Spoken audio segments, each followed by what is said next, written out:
yang berikutnya cadangan tentang tulisan. Tak payahlah sebab kalau orang Arab ramai datang, ada masa orang Arab datang, kita tulis Arab. Kita bagi kemudahan di airport, begitu tak payah signboard Arab.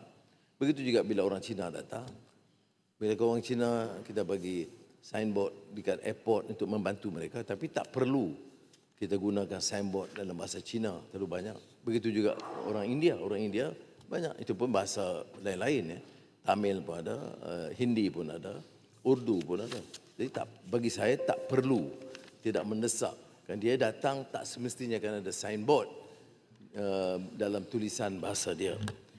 Mengenai makanan ini memang betul. Di Osaka Expo, percayalah di antara gerai yang paling menarik dan mendapat sambutan paling ramai ialah gerai Expo Malaysia dan makanan Malaysia.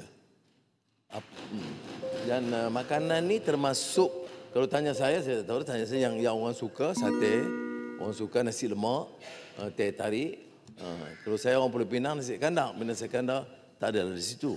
Jadi ini satu tarikan yang saya rasa boleh dimanfaatkan lagi. Saya bila lihat report saya pun agak terkejut juga.